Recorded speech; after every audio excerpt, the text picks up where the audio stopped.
Yang kedua, kita harus memperhatikan dosa-dosa seperti apa yang berdampak pada diri, berdampak pada keluarga, berdampak pada masyarakat, berdampak pada konteks global kita. Kita harus menyadari itu dulu. Tahu akibat-akibatnya, tahu dampak-dampaknya. Itu. Yang ketiga, tentunya kita sadar betul bahwa apa yang kita perbuat sekarang yang bertentangan dengan kehendak Tuhan, yang menyatakan kejahatan kita di hadapan Tuhan dan sesama, itu berdampak pada lingkungan sekitar kita sekarang dan nanti. Apa yang kamu tabur, kamu tuai. Saya ulangi, apa yang kamu tabur, kamu tuai. Kalau kita menabur yang baik, pada waktunya kita akan menuai yang baik. Tetapi kalau kita menabur yang jahat, kita pada waktunya menabur yang jahat. Ya, menikmati yang jahat, menyebar kemana-mana. Kalau berita hoax, ya bohong, dusta, itu kita biasa ungkapkan dan sepertinya menjadi habit kita, lalu itu akan menyebar kemana-mana. Si Rudi itu pembohong misalnya ya, itu akan menyebar. Nah itu universalitas dosanya akan terlihat. Kita harus memahami itu. Nah yang terakhir, mari kita tinggalkan semua jenis dosa, tipe dosa apapun setelah kita belajar dari topik ini. Nah, itu hal yang penting. Nah, dari apa yang saudara pertanyakan, yang mahasiswa-mahasiswa tanyakan di forum diskusi, saya sebagian besar sudah jawab, kecuali yang belum saya berikan jawaban atau beri penilaian. Ada beberapa pertanyaan yang mahasiswa sampaikan, salah satunya yang paling mendasar adalah tentang asal-usul dosa. Nah, saya mau memberikan penjelasan yang singkat saja tentang asal-usul dosa. Jadi asal-usul dosa, tentu dosa bukan ada di dalam rancangan Tuhan. Saya ulangi, dosa tidak pernah ada di dalam rancangan Tuhan. Dan dosa itu bukan entitas. Ya, dosa itu bukan entitas. Pertama saya katakan, ini tentang berkaitan dengan asal-usul dosa ya. Dosa itu tidak ada dalam rancangan Tuhan. Tidak ada di dalam kekekalan. Di dalam Tuhan atau dari Tuhan tidak ada.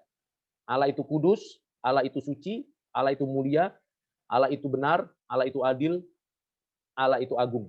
Dia tidak ada di dalamnya keberdosa. Itu yang penting, hakiki. Yang kedua, dosa itu bukan esensi, bukan entitas. Maksudnya apa Pak Rudi? Bukan entitas.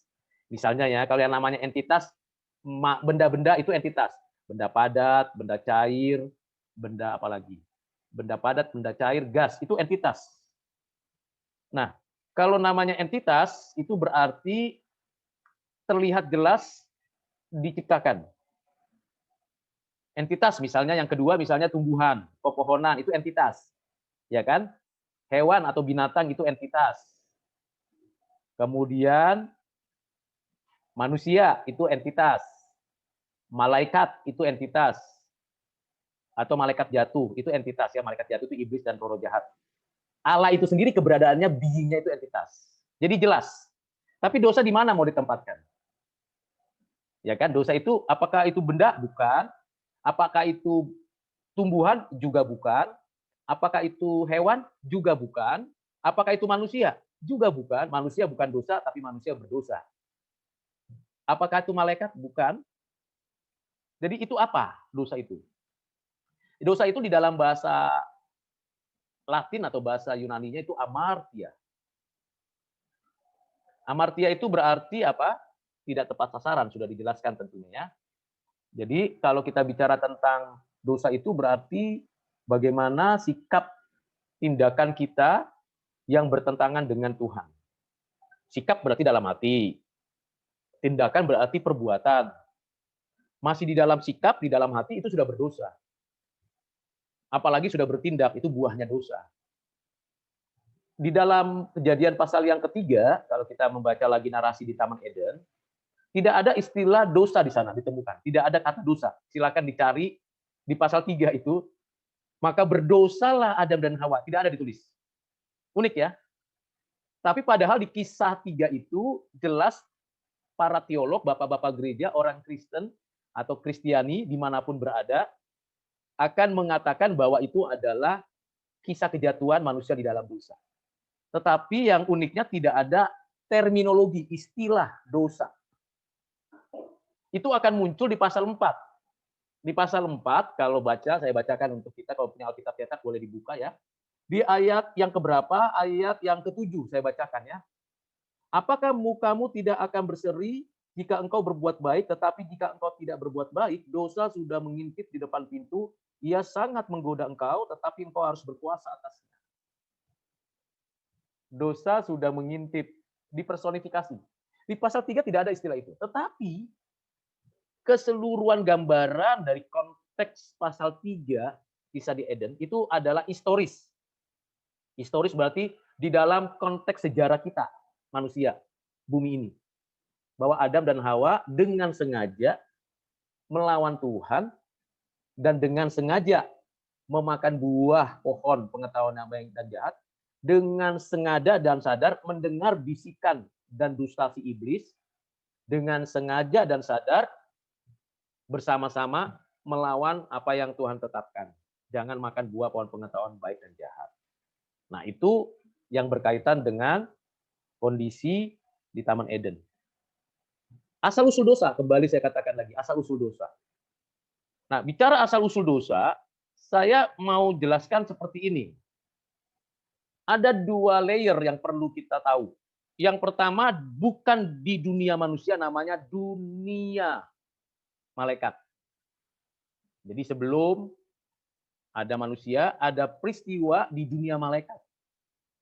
Bahwa malaikat yang namanya bintang timur, pemimpin puji-pujian di surga, itu melawan Tuhan, memberontak kepada Tuhan. Nah, di dalam dunia malaikat, bahkan di alam ini, karya ciptaan, malaikatlah yang pertama melakukan itu. Kenapa malaikat bisa melakukan itu? Karena malaikat adalah ciptaan pribadi yang punya kebebasan. Tetapi dia yang menjadi hal yang menjadi sulit kita mengerti, malaikat-malaikat ini tidak ada penebusan untuk mereka. Jadi kalau udah malaikat jatuh, tidak ada penebusan. Ya, tidak ada penebusan untuk mereka. Itu malaikat. Oke. Nah, di dunia manusia kita, nah yang pertama sekali itu adalah Adam dan Hawa. Adam dan Hawa. Adam, nah pertanyaan kedua lagi yang lain yang muncul di sana adalah di forum diskusi itu adalah mengapa Adam yang berdosa, kita ikut disebut orang berdosa? Ya karena kita harus paham betul Adam pada dirinya disebut manusia. Adam itu artinya manusia. Jadi pada diri pribadi secara individu, Adam adalah sesosok individu ciptaan Tuhan, menurut gambar rupa Tuhan. Tapi pada dirinya dia juga adalah manusia yang mewakili kita karena di pinggangnya Adam. Umat manusia ada di sana. Beragam, berjuta, bermiliar manusia ada di sana. Dan ketika dia berdosa, kita ikut di sana. Ikut di sana. Simpelnya kalau Indonesia merdeka, sampai ke desa-desa disebut Indonesia merdeka. Walaupun yang berperang melawan kolonialisme, melawan imperialisme Jepang, melawan orang-orang jahat yang mau merusak negeri ini, bukan kita.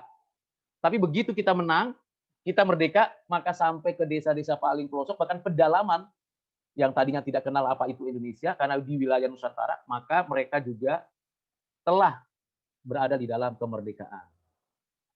Ada yang mewakili kita. Nah, seperti itu. Sudah diberikan di dalam video pembelajaran dijelaskan tentang hal itu.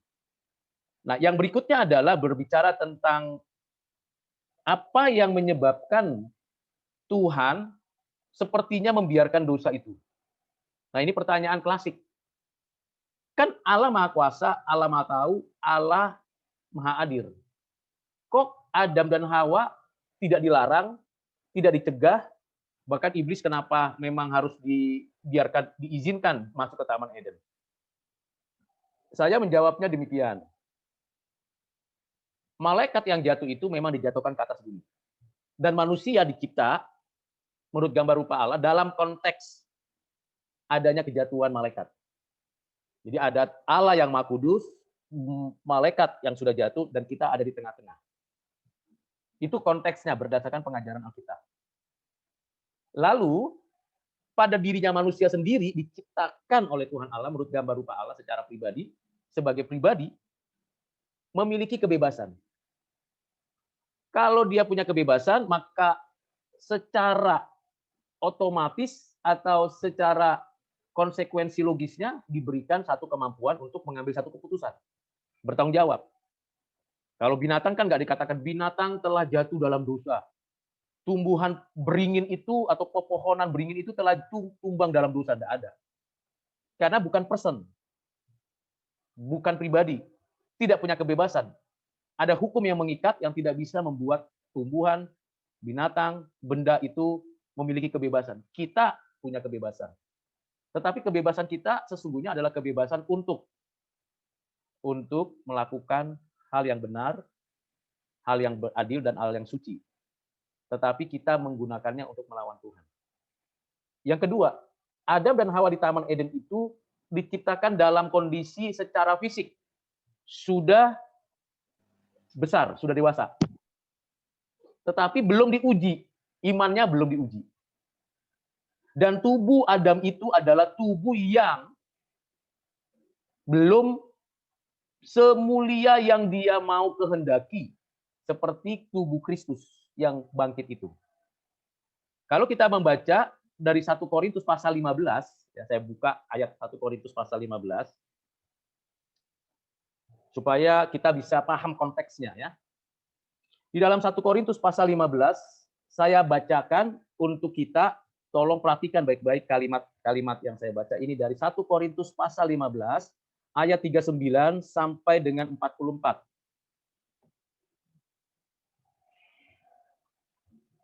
Demikian firman Tuhan. Bukan semua daging sama, daging manusia lain daripada daging binatang, lain daripada daging burung, lain daripada daging ikan. Jadi lihat perbedaannya ya. Daging manusia beda dengan daging hewan, binatang apapun. Ayat 40. Ada tubuh surgawi dan ada tubuh duniawi, tetapi kemuliaan tubuh surgawi lain daripada kemuliaan tubuh duniawi.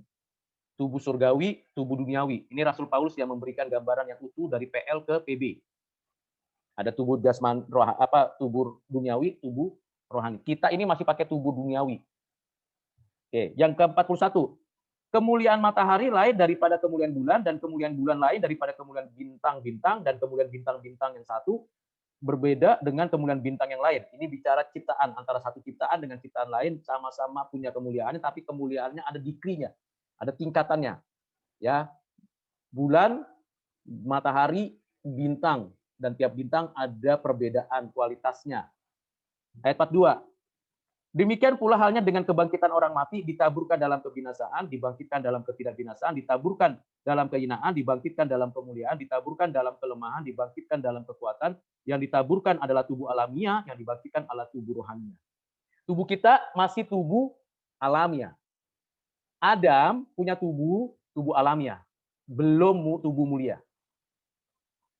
Jadi, sekalipun, saya ulangi, sekalipun Adam tidak jatuh dalam dosa, tetap tubuhnya bukan tubuh mulia. Masih tubuh alami. Itu yang pertama, perlu dipahami. Yang kedua, tadi saya katakan bahwa Adam itu belum sepenuhnya mendapatkan hidup kekal. Sehingga perlu diuji ketaatannya. Hidup kekal dikaruniakan hanya di dalam dan melalui Kristus. Jadi mahasiswa sekalian perlu ketahui, hidup kekal hanya diberikan di dalam dan melalui Kristus. Seperti yang ada di chapel kita pada minggu lalu. Di dalam Kristus, in Christ, kita sudah dipilih, ditentukan dengan kasih-Nya di dalam Kristus. Jadi orang-orang yang ada di PL dan orang-orang yang ada di pedalaman, orang-orang yang mungkin belum kita ketahui siapa namanya, kalau dia sudah di dalam Kristus, di dalam kekekalan, dia memiliki hidup kekal. Tetapi di dalam sejarah kita belum diuji. Maka Adam belum diuji waktu di Taman Eden sudah hidup kekal apa belum. Andai kata dia makan buah pohon kehidupan, bisa jadi dia menikmati hidup kekal. Tetapi faktanya tidak bisa dipungkiri, Adam justru makan buah pohon pengetahuan baik dan jahat, di mana dia akhirnya melawan Tuhan dan diusir dari Taman Eden, disingkirkan. Nah, ini hal penting. Sehingga pertanyaannya, mengapa Allah mengizinkan ada ular? Karena kejatuhannya ular memang di bumi. Mengapa manusia itu bebas? Karena manusia itu ciptaan pribadi. Mengapa manusia itu perlu? Apakah nanti kalau Adam tidak berdosa tidak akan ada penebusan? Ada. Kenapa? Tubuhnya belum tubuh yang mulia. masih tubuh alamiah. Tubuh alamnya jelas tidak lebih mulia daripada tubuh yang dibangkitkan, tubuh yang mulia. Nah, itu konstruksi jawaban kita. Jadi kalau kita belajar wawasan dunia Kristen tentang manusia yang sudah jatuh, utuh. Kata pengandaian jika, kata jika itu hanya mungkin kalau ada probability, kemungkinan-kemungkinan adanya satu perubahan. Tapi fakta kita sudah berdosa itu tidak dapat diubah lagi. Misalnya begini, jika saya tidak salah pilih jurusan, maka saya tidak ada di tempat ini. Misalnya seperti itu, di kampus ini, di universitas ini. Mungkinkah saya pindah jurusan? Mungkin. Ada probabilitas, karena ada kampus lain di mana bisa menampung saya. Ada kemungkinan di mana saya bisa melakukan pilihan lagi. Karena masih ada waktu, masih ada kesempatan. Itu probabilitas. Maka kata jika saya tidak di sini, maka saya bisa pindah. Tetapi kata jika ketika bicara tentang fakta adanya dosa, karena itu adalah bersifat historis dan diwakili oleh Adam, maka kata jika di dalam konteks itu tidak bisa. Tidak bisa lagi ditempatkan. Jika Adam tidak berdosa, apakah kita juga berdosa? Apakah jika ini memungkinkan Adam tidak berdosa? Adam tetap berdosa, ternyata faktanya seperti itu. Kemungkinannya apa? Adam tidak berdosa. Tapi tetap ada penebusan. Bagaimana? Karena tubuhnya tubuh yang alamiah. Nah, jadi semua jawaban, semua pertanyaan itu diupayakan saya jawab. Kalau tidak bisa saya jawab di forum diskusi, saya akan jawab di dalam kuliah seperti ini. Nah, saya akan share apa yang akan kita bahas dalam konteks saat ini. Ini adalah mind map yang saya buat. Kita sudah membahas isu-isu kejahatan. Pemikiran manusia, pemikiran Pelagius, dan pemikiran Arminian, di mana manusia melakukan kejahatan, dan faktanya memang ada kejahatan, ada problema. Lalu kita sedang membahas tentang natur dosa. Seperti yang saya katakan tadi, bahwa ada penekanan di mana Allah Tritunggal, Bapa, Anak, Roh Kudus, telah memberikan kepada Adam, covenant of work, yaitu perjanjian Allah dan Adam, dengan Adam, agar Adam, artinya manusia, memelihara dan mengelola Taman Eden, bebas makan buah dari segala pohon, kecuali pohon pengetahuan, buah pohon pengetahuan yang baik dan jahat, nanti pasti mati. Ini adalah isi perjanjian. Di dalam Kejadian, pasal 2, ayat 15 sampai 17. Jadi kalau titik pertama dan titik kedua itu dilakukan dengan baik, ya, yaitu memelihara dan mengelola Taman Eden dan bebas makan buah di segala pohon yang ada di Taman Eden dan tidak makan buah pengetahuan, maka terujilah imannya. Maka ada namanya nanti satu kehidupan tubuh rohani diberikan. Tapi faktanya tidak demikian. Manusia jatuh. Mengapa manusia bisa jatuh? Tadi saya katakan bahwa kita ciptaan pribadi, ya, kita ciptaan pribadi, di mana sebagai ciptaan pribadi kita itu punya kebebasan. Dan seluruh manusia itu ada di dalam Adam. In Adam. In Adam berarti apa? Berarti manusia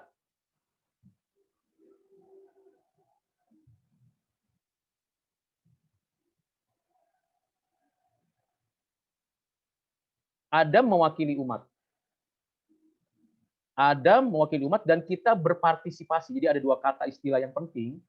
Adam mewakili kita manusia di seluruh dunia, segala abad, dan setiap apa yang dilakukan Adam, kita juga ikut berpartisipasi di dalamnya. Ini istilah in Adam, secara federal dan secara partisipasi.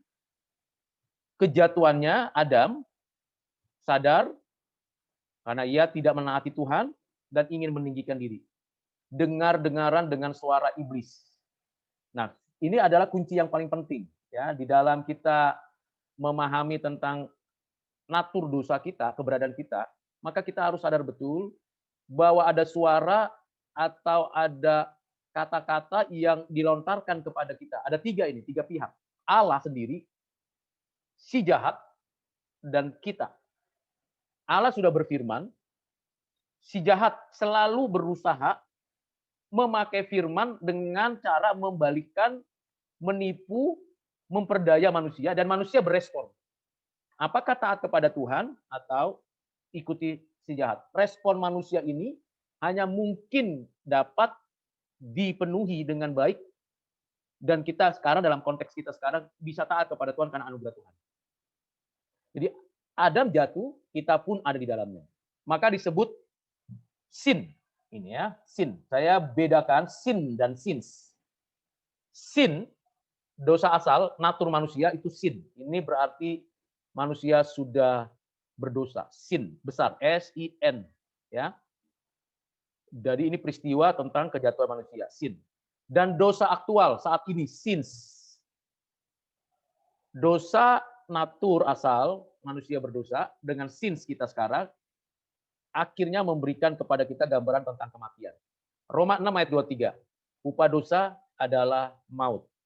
Jadi itu langsung dijelaskan. Bahkan kalau kita membaca di dalam Yohanes pasal 3, saya bacakan untuk semuanya, dikatakan begini. Yohanes pasal 3, ayat 16. Karena begitu besar kasih Allah akan dunia ini, sehingga ia mengaruniakan anaknya tunggal, supaya setiap orang yang percaya kepadanya tidak binasa, melainkan beroleh hidup yang kekal. Artinya dengan kata lain, bahwa setiap orang berada dalam kebinasaan karena dosa. Tetapi karena kasih karunia beroleh hidup yang kekal. Ayat 17, sebab Allah mengutus anaknya ke dalam dunia bukan karena menghakimi dunia, bukan untuk menghakimi dunia, melainkan untuk menyelamatkannya oleh dia. Barang siapa percaya kepadanya, ia tidak akan dihukum. Barang siapa tidak percaya, ia telah berada di bawah hukuman, sebab ia tidak percaya dalam nama anak tunggal Allah.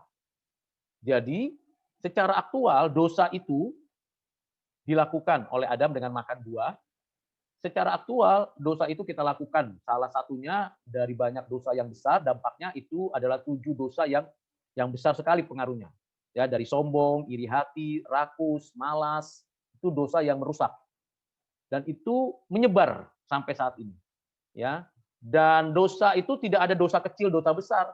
Semua dosa sins ini aktual, berbohong kepada papa mama, berbohong kepada dosen, berbohong kepada teman, berbohong kepada pemerintah, berbohong sama, upahnya apa? Kematian. Tapi dampaknya ada macam-macam. Kalau kita berbohong sama papa mama, bisa jadi kita punya dampak yang berbeda. Berbohong sama teman, ketahuan atau tidak ketahuan, itu terjadi sebuah konflik nanti. Berbohong kepada dosen, ketahuan atau tidak ketahuan, tetap terjadi konflik. Kalau ketahuan ya bisa fail, bisa melakukan tindakan yang tidak hormat dan sebagainya. Kalau berbohong kepada pemerintah, melakukan kejahatan, misalnya di pengadilan, menjadi saksi dia berbohong, ya dihukum. Dampaknya, tapi dosa itu pada dirinya yang dia perbuat, itu adalah kematian. Akibat dosa, nah ini akibat dosa ya, kalau kita bicara soal akibat dosa, di mana minggu depan kita akan bahas ini, tapi saya tidak akan bahas sampai di sana. Kita lihat dari sin ke sins. Ini menyebar. Mulai pertama di keluarga Adam dan Hawa. Mulai dari iri hati, kebencian, sampai ke pembunuhan. Jadi menyebar. Bahkan keturunan Kain melakukan dosa yang sama dan meninggikan diri. Kemudian keturunan manusia ini terus melakukan dosa sampai saat ini. Menyebar dan universal. Kenapa? Ternyata setiap orang sudah berdosa. Setiap individu. Ada yang tidak mengakui, ada yang mengakui, ada yang tidak menyadari, ada yang menyadari. Nah, itu bagian yang penting yang berkaitan dengan natur dosa dan penyebarannya. Sampai sini dulu penjelasan saya.